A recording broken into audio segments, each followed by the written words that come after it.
So why don't you interview each other?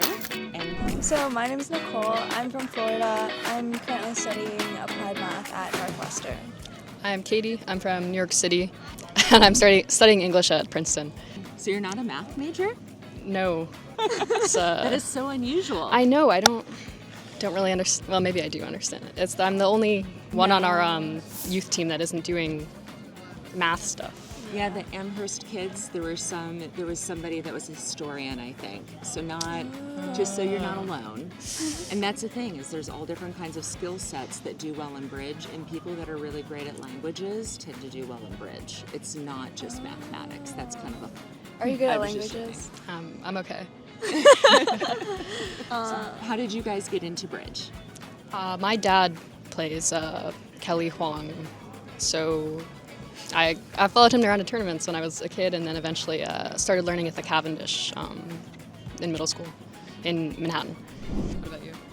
None of my parents play, but my mom had heard of the game before.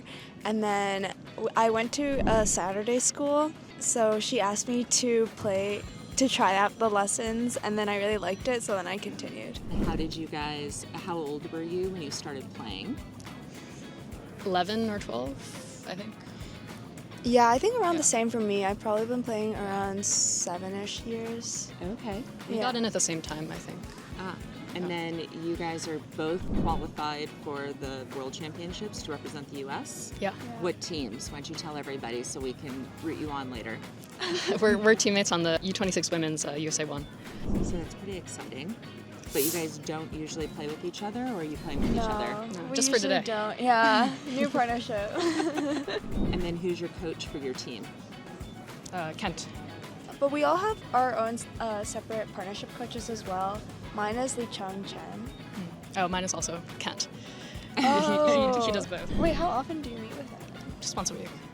And then at college, do you guys have bridge clubs at college? I'm the vice president of the Northwestern Bridge Club. I'm trying to revive them. Last year, the first time I went, there were only 3 people, and 2 of them had already knew how to play.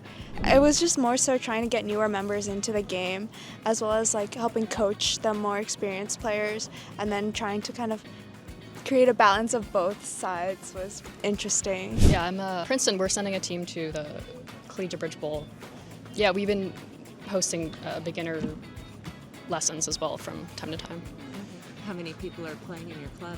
6 higher level, but for the beginner lessons we were bringing in 15, 20, but we haven't. That's so good. It was through the sponsor. What's his name? Mitch. Yes. Oh yeah, Yeah, he was helping us out. Yeah, his fund was super helpful. Yeah. Yeah, I think we do merch if you qualify for the Mitch Fund, instead of actually paying them, because I'm not sure how the overhead bureaucracy works for that. And it's definitely been helpful in incentivizing more people to try out the game, because a lot of people don't know what bridge is in the first place.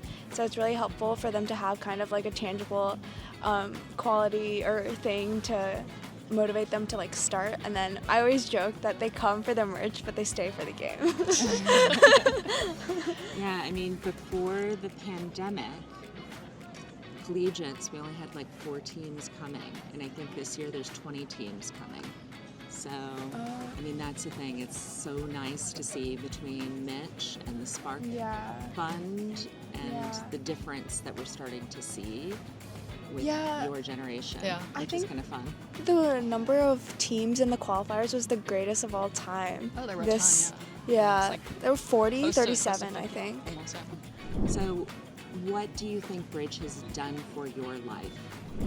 If you didn't have bridge, what would you be missing?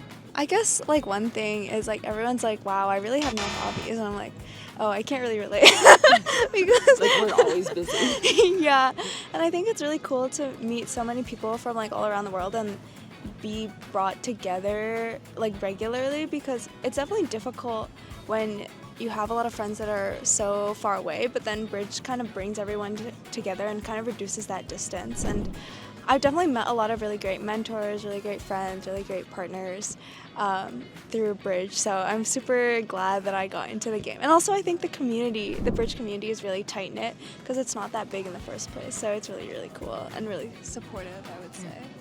Yeah, all of that. I also like just how different it is from everything else I do in my life. And it's kind of a bubble, but it's also nice.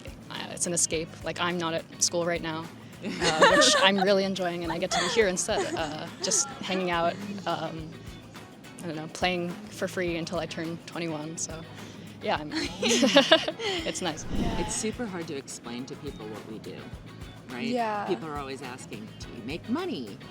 Some people do. Yeah. They think it's like chess and that there's prizes. Wait, I tell people that it's kind of like chess but a card game. No. Because otherwise it's pretty hard to explain all the nuances of the game, I feel like. And then how much more do you guys think you still have to learn? Too much, Yeah. so much, a lot. All of it. For the rest of my life. There's a zombie apocalypse. What bridge skill is going to save you? I think I'm gonna die.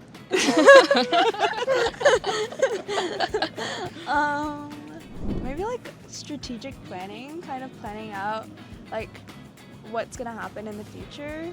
I think that's definitely something you do in the bridge game because you're trying to plan out your lines and what will happen and how you would play differently. I guess contingency planning, essentially. Surviving the zombie apocalypse will seem easy once you've played bridge, so it'll just be smooth sailing. Okay. Well, thank you, girls, and congratulations on making the USA 1 team, and I look forward to seeing you guys this summer. Thank you. Thank you.